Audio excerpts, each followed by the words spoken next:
We are going to push the shadow darker, I think, though.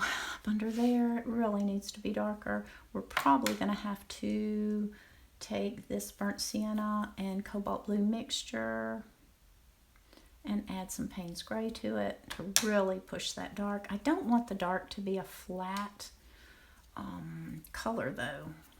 So I'm going to keep some of the colors in there. But I do want it to be a really dramatic shadow. So I'm going to add little different colors in the shadow. That's Indian red. You can use burnt sienna. I don't want it to bleed outside that, though. Okay. And now I'm going to go in with a little Payne's Gray and drop it under here and there. And now I'm going to have to watch this because this is all wet.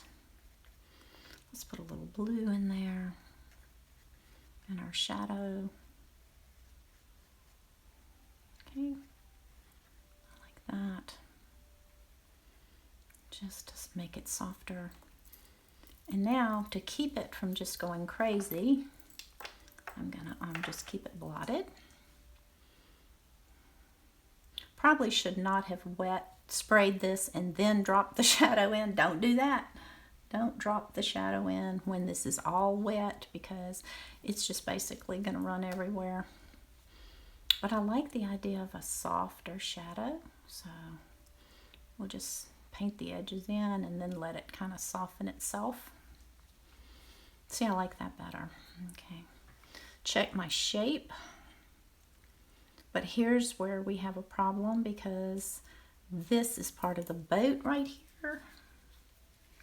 And I have made it part of the shadow. So we're gonna have to go back in. Nope, I haven't. Nope, no. That's right, I shortened it. Okay, so we're okay. My bad. All right, so we'll drop this part out. Put some cobalt blue in there, in that shadow. What a beautiful color. Check that, because that's going everywhere. I'm actually going to turn this so that this doesn't bleed where I don't want it to. So I really want this shadow to be exciting. And I know my shadows differ from the actual painting. I shortened this when I did the drawing because it was too long. So that is my bad. But I'm just watching this. I'm gonna let it bleed slowly. I'm gonna keep an eye on that, but I'm gonna go back in here and I'm gonna mix up a bluer, greener water mixture. So I'm taking cobalt blue with a touch of sap green. And let's see what we've got.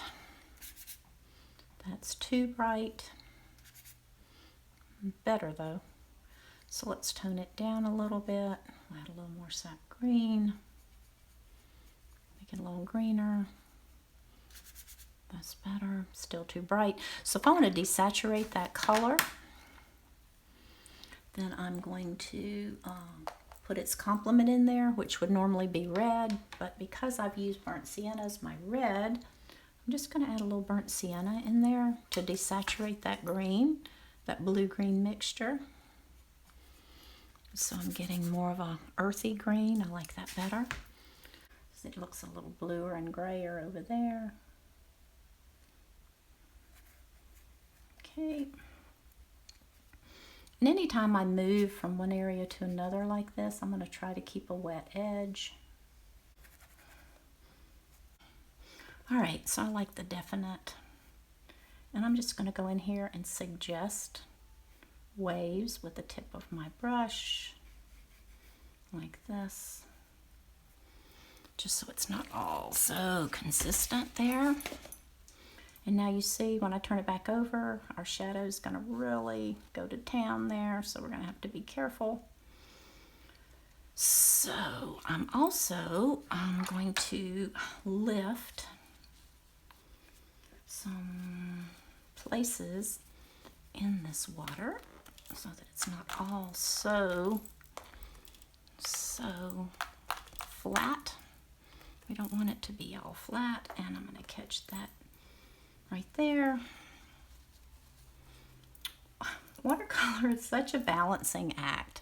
It's really a lot of fun to watch it do its thing. Now this is this little far mountain range right here that has some trees on it, so I'm just going to put those in straight sap green and bring it on down right past this and let it bleed right into the water. And then down here there's a few little things here on the edge of the sand. Ooh, I'm liking how this is turning out. I can see that my my drawing is off compared to this. My interior is much too low. This edge should come up higher. So I think I can correct that by widening this here and bringing this on around here to be more part of this. And actually it comes more like that. That's better. Okay, so you can correct these things. You just have to not be afraid to do it. Actually, I'm going to let that roll all the way to the edge. And it's a little wider there, but that's okay. I like that. And then I want this to be softened into this here. All right, how's our shadow doing? Keeping an eye on that. That's very pretty. That's actually the focal point. Ended up being the focal point of the painting right there. So I'm going to let this dry, and then I'm going to work back into, I'm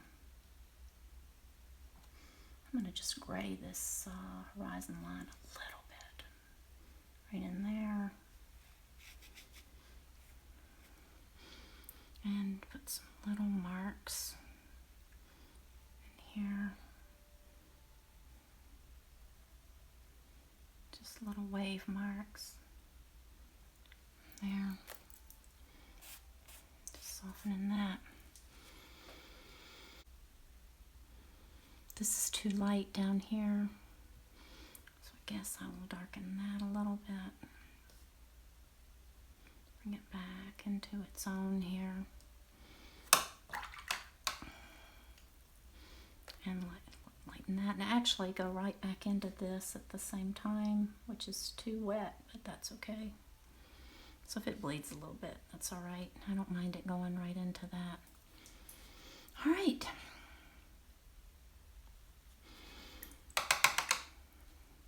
Let's go in with our sand color, which we have to mix again because I lost it. This little mountain up here is pretty much sand. So let's get some different things going here. And drop the edge of that so it goes right in here. It looks like it's a little mountain over here. And we'll leave the top of it white. Okay, I'm not going to do much more than that. I'm probably not going to really define these mountains very much, but I will go in. Let's see here. I will make a mixture, a darker gray. So let me do that. Take some of my regular mixture, and I'm just going to add more of the cobalt to it to get that nice gray of the mountains. It's a very blue gray up in here. And I just want to define these mountains a little bit. Bring them right into here so that it's all wet into wet.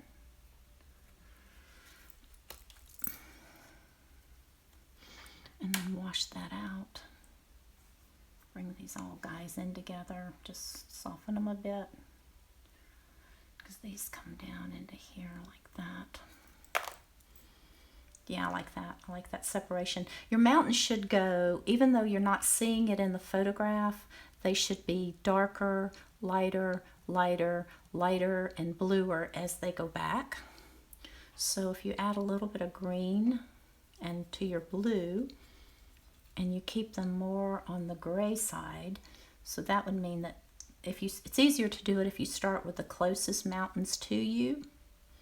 I need to put this shadow color in right now though, so I'm going to do that. And because it's such a soft edge on these shadows, we're just going to wet it and then blot it back. Keep that edge very soft. Right in here and on either side. We don't want hard edges on that. This is not the right brush to be using to soften these edges, by the way. It should be a little, now I'm going in with my greens again, right in here while I'm in here, and let it all bleed together. And these are just loose, this is suggesting mountain, the greenery back here. So we'll just do this loosely, skipping some spaces where the rocks are, making it different colors here and there. And then right along the edge here, we've got some rock formations. I kind of want to leave that. Bring some of that up into there so it doesn't look so artificial. Mix it in a little bit with your shadow color.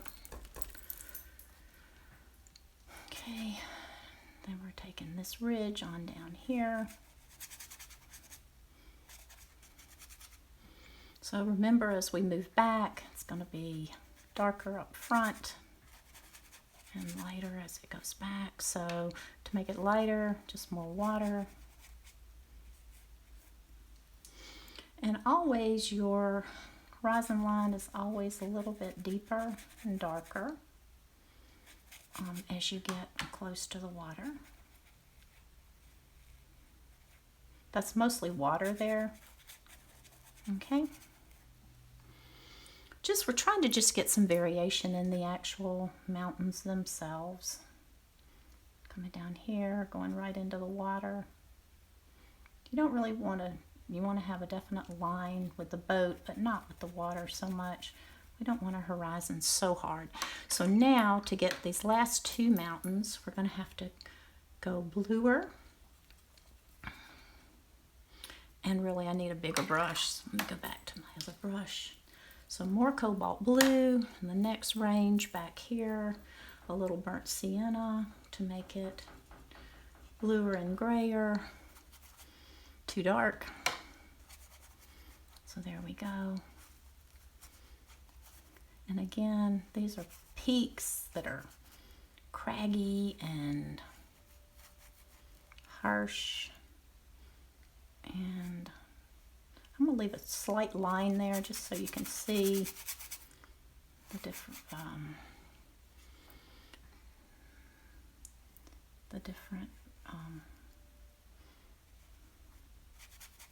I think I lost the edge of that mountain a little bit, but that's okay. Soften that, go right into these edges so it's all soft. And